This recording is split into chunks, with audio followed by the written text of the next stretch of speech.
Shalom les amis, j'espère que vous allez bien, alléluia. Alors, je viens en fait pour, on va dire, pouvoir exhorter, on va dire, aider un peu, parce que nous sommes dans une époque où le mal se déchaîne, l'enfer se déchaîne. D'accord? Pourquoi? Parce que plus la lumière brille, plus les ténèbres, on va dire, s'intensifient, dans l'objectif d'étouffer, d'éteindre cette lumière. D'accord? Donc la Bible dit que nous sommes le sel, nous sommes la lumière du monde et Jésus-Christ est la lumière du monde. Donc, lorsqu'on marche sur la parole de Dieu, on marche en tant que lumière.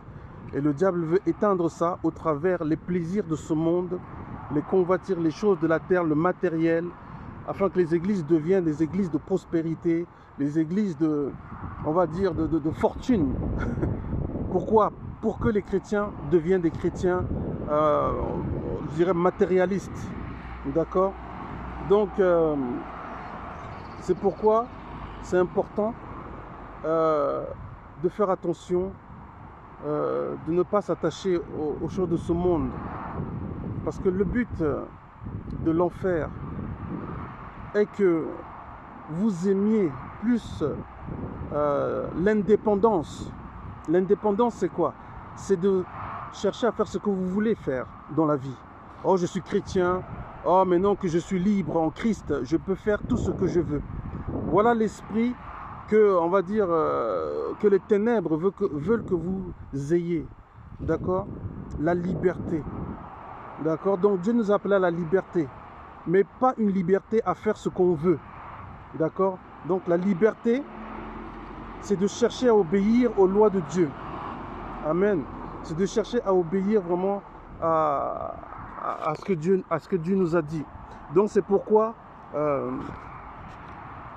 cherchez, si vous voulez vraiment être des véritables disciples du Seigneur Jésus, des véritables chrétiens, d'accord, cherchez d'abord les choses d'en haut, d'accord, où Christ est assis. Cherchez à aimer les gens, cherchez, on va dire, à ne pas juger, cherchez à parler, si vous pouvez, si vous avez l'occasion, à parler de Jésus à quelqu'un. Voilà, faites de la vie en Christ une vie où les gens voient que c'est par vous qu'ils peuvent avoir le salut. Quand je dis par vous, je ne parle pas que vous êtes Christ. Non, non.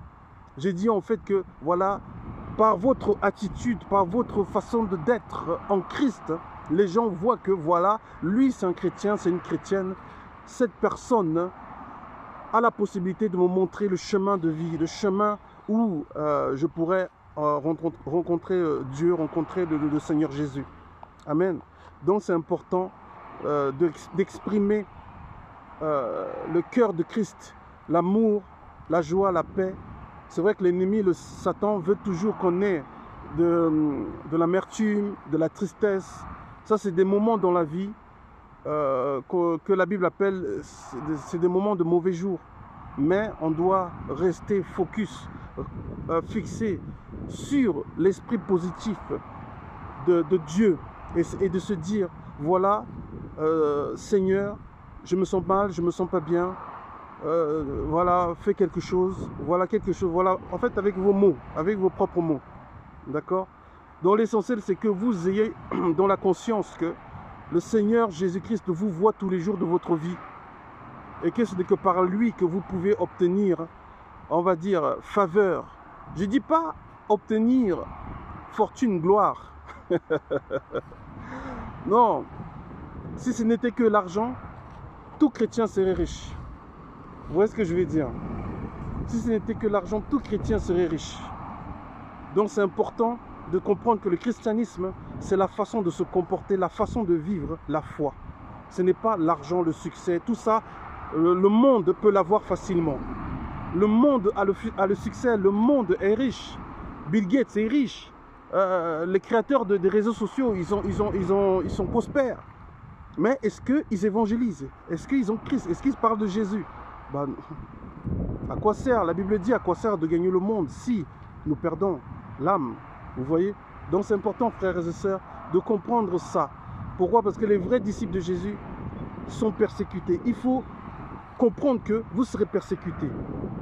il faut se persécuter. Le diable va vous persécuter par tous les moyens. Pourquoi? Parce que le diable veut agrandir son œuvre. Et vous, vous êtes la seule personne qui peut arrêter son œuvre. Donc le diable va tout faire. Il va susciter des sorciers. Il va susciter même des frères et sœurs qui n'ont pas le cœur de servir réellement le Seigneur. Il va susciter plein de choses autour de vous. D'accord? Des situations, des choses simplement pour vous permettre de vous éloigner de Christ. De la pensée positive. Vous comprenez? Alléluia. En tout cas, moi je vous aime et on sera persécuté. Moi j'ai été persécuté. Physiquement, hein, physiquement. Donc ça veut dire que quoi? C'est dire que le diable ne va pas nous laisser tranquilles. Il ne va pas laisser, même si on a l'onction permet d'aider les autres à, on va dire, à vivre la foi en Christ. Mais l'onction ne veut pas dire que le diable ne peut plus nous attaquer. Le diable va essayer, même avec les gens qui sont proches de nous et tout ça. Vous voyez, même Jésus a été, comment dire ça, lorsque le diable se servit de Pierre pour parler à Jésus. Donc le diable peut servir, on va dire, peut utiliser tout le monde. Vous comprenez ce que je veux dire? Donc ne soyons pas tellement trop certains que voilà, on sera toujours dans la paix, dans la joie, dans le bonheur. Oui, si on décide dans la pensée de l'être. Mais le but du diable, c'est de semer, on va dire, du négatif dans notre tête. De semer un esprit antichrist, de semer, comment je peux dire encore, de semer, vous voyez, un esprit idéologique centré sur une théologie des hommes, ou alors une idéologie religieuse. Le but du diable, c'est que on soit des chrétiens païens. Vous comprenez? Donc les païens, ils aiment toujours le monde. Ils aiment toujours les choses de ce monde. Alléluia. Donc c'est important, frères en Christ, frères et sœurs, ou alors si vous n'êtes pas encore dans le Seigneur, de comprendre que la vie en Christ, la vie du Seigneur, c'est une vie qui demande de croire sans que vous ayez vu. D'accord? Donc on ne peut pas voir Dieu, mais on peut savoir, on peut avoir la foi qu'il y a un Dieu. Alléluia. Et c'est à partir de là qu'on peut parler à Dieu. D'accord? Amen.